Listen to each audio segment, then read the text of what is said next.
Good evening. It's 5:01 p.m. Eastern Standard Time, Wednesday, just February 27th. Let's take a look at Litecoin. Okay, the first thing we're going to do is look for the kettling walls. Okay, you look for the largest wall. The new kettling wall size, I already spotted it before, it's 3,312 flat. And I think at 4460, you'll see another 3,312 flat on there. Now this large spike down, of course, is manipulation. I watched them move the walls down. The 3312 was at a lower price on the sell side, causing this huge pressure down. Okay, they don't want this over $44 now. They're specifically poking it down dollar by dollar. This market is very manipulated. Now, I firmly believe now, after watching what's going on, a large entity has moved into the market with full knowledge of the exchange owners and some of the coin owners. They knew these people were moving into the market to basically take control of it and to convert it into their own private profiting scheme. That's why Charlie Lee and Brian Armstrong orchestrated the churn and burn when they said they were going to put Coinbase, Litecoin on Coinbase, and they said it was going to go to the moon. They tweeted it, and then Charlie just did what any shitcoin scam artist would do. He dumped all his coin on the market at the high price. So how anybody could support this guy, I don't know. Though the coin is a brilliant idea, the person that's behind it has gone rogue. They abandoned their main investors. They actually scammed against the investors of Litecoin. They ran a scam. It's very easy to see that to tell you the truth, Brian Armstrong and Charlie Lee should be subject to the same punishment as the guys from BitConnect. These guys did an exit scam just as much as anybody else. They got your money. He's walking around with his hands in his pocket at Acapulco, snorting coke and having expensive hookers sent up to his room. Yeah, he thinks nobody knows about that. Hanging out with his buddies down there.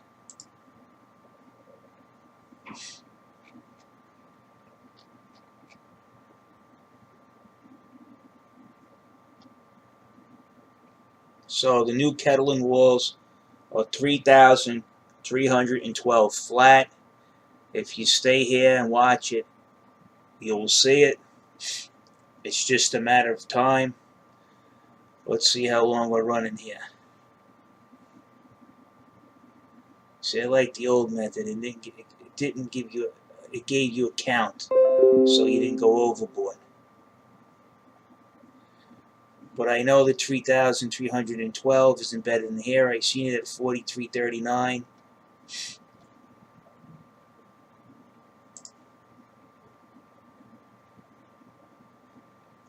And the other one is embedded at 44.60. But since they're scamming to bring it down, look at the robo trades. 100, 100, 100, 100. Fill the book with fake trades so we can keep the price down. Fill the book with fake trades. Manipulate it down. Steal, rob, pillage, plunder, lie, cheat, swindle, and steal. This is what's going on Coinbase Exchange.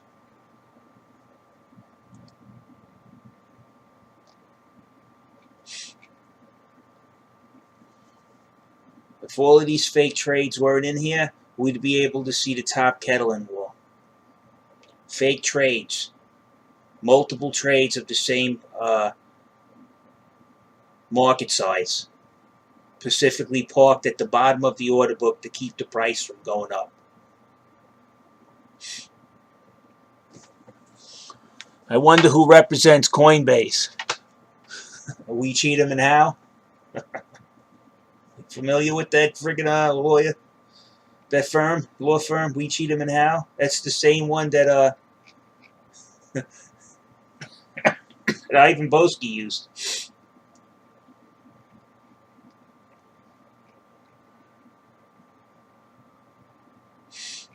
He recommended it to Madoff.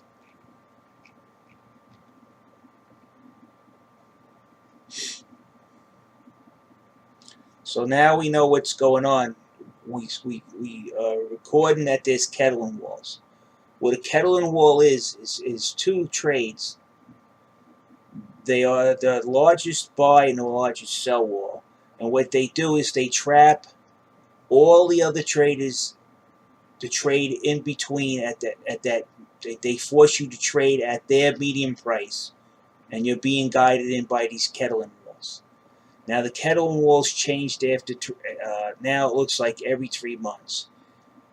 The kettling wall is embedded on the buy side is 3,312. If you give time, you run this open, you keep an eyeball on it, you will be able to see that trade once it starts moving around.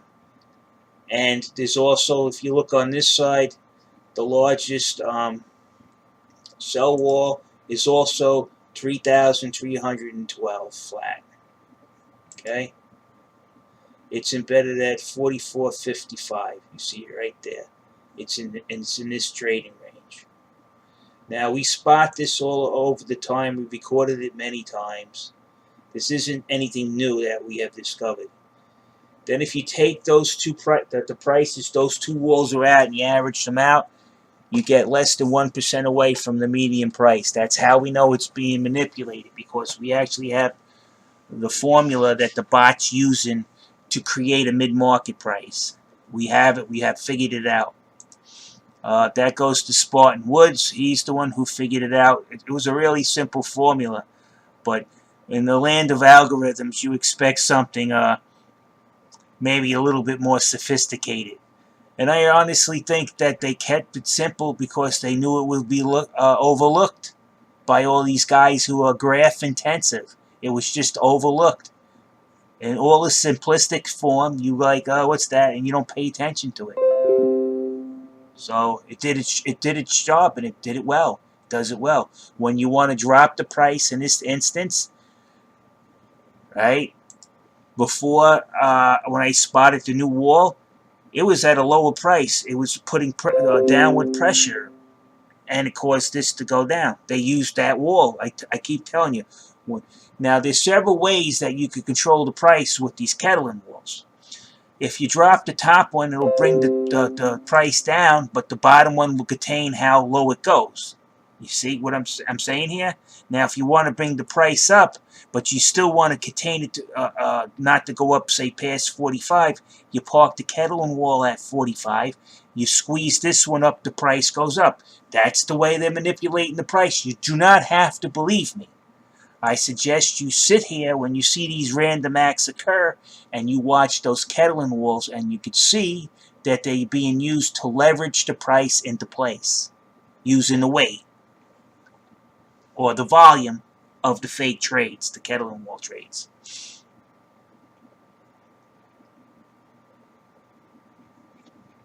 There it is, you see? 33.12 spot 50. It's 0.50 off at 44.51. Just like I told you.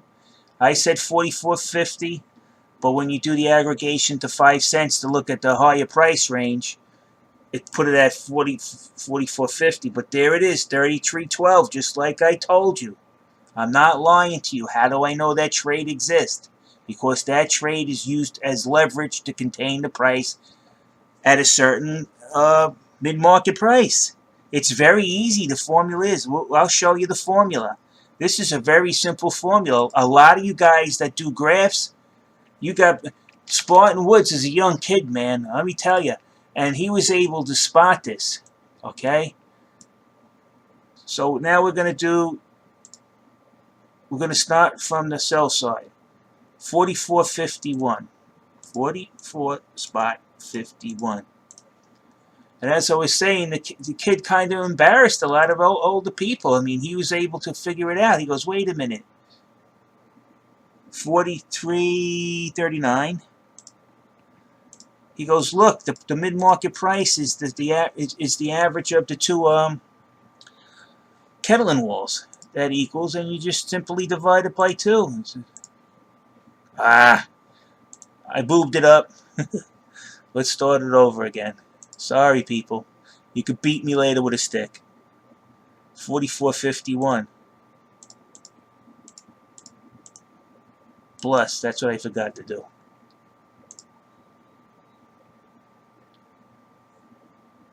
4339.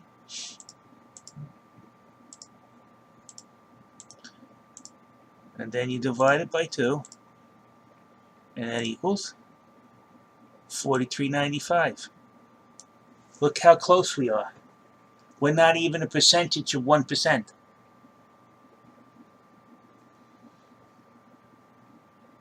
Now again, the kettling walls are 3,312. They switched them today, but they're still using the kettling walls to manipulate the price. So this exchange is no longer has any integrity or honesty in it. It's been reported to them. I suggest you guys start calling them and start showing them what, not even a half, we're a half a cent away. 1 cent away. You see what I'm saying? We should, there's no way we should, now we're spot on.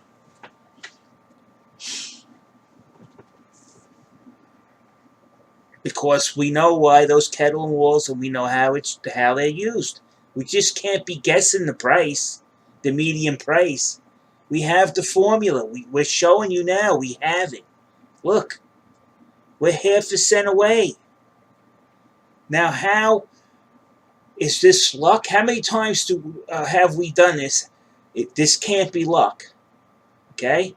We understand what's going on here now. We have the formula. We know what they're doing to control the price. We're able to tell you what price it's going to go to just by the activity of the kettling walls, following what price they go. Again, if you want to be able to do this, find the largest buy and largest sell wall. Okay? Even though they're not 3,312, they might be mixed in there with other trades. Okay? But usually you'll see them, sometimes you'll spot them out by themselves and they'll be the same market size. I think this is just an attempt to help them hide what they're doing. You know, hide those same size marketing walls by mixing them with other trades. The odds of you catching them become very low if they trust in that. But the odds aren't that low and we're able to catch them.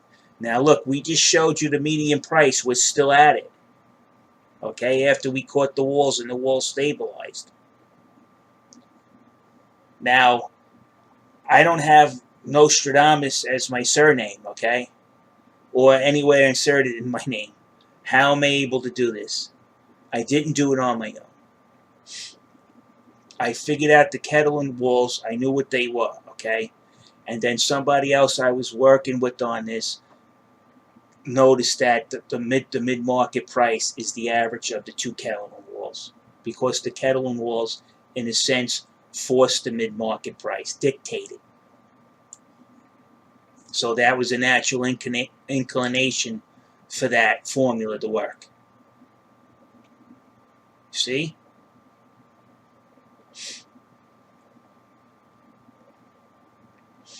All right, people.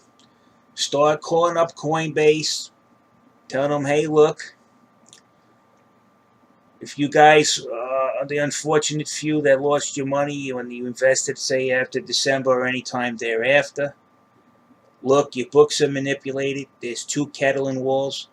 The current market size of the kettling walls, which appear on both sides of the order book, a buy and a sell, is 3,312. Those two kettling walls are used to manipulate the mid-market price or create it. Moving those two kettling walls up and down influences the mid-market price. That's illegal. Okay? Now, because of that manipulation, I have lost money. I want compensation. See what they say. Okay? Record it. Post it on YouTube. Send me the video. I'll post it. I'll critique it. And when we get more and more people, what we're going to end up doing is I'm going to find the nastiest lawyer in New York City.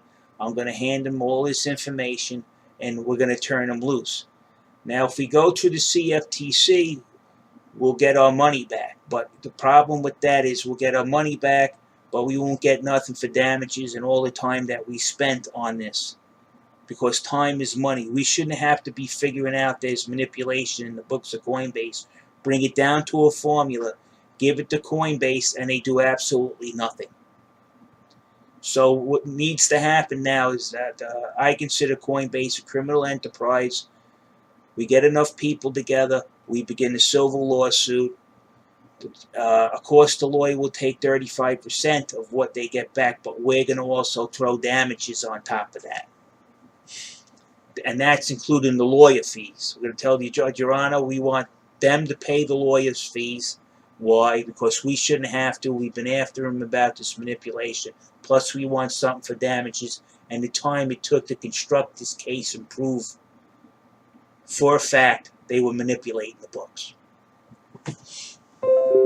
And most of the judges will do it. If you conduct yourself in a civil and present yourself in less than angry psychobabble. You say, well, we believe we're due damages, Your Honor, based on the fact we spent multiple hours trying to figure out why we were losing money, and then we found out it was manipulation. We brought it down. We worked hard. We brought it down to a formula. We pieced it together. We got the whole story.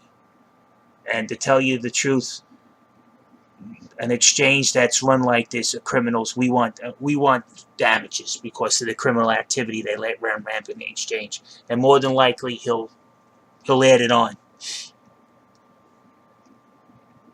And then if he answers me, well, why did you trade there? Then you pull out the user agreement because they specifically told us there was no risk of manipulation because they strictly prohibited it. Here's the user agreement terms, and you just hand them. They lied to us.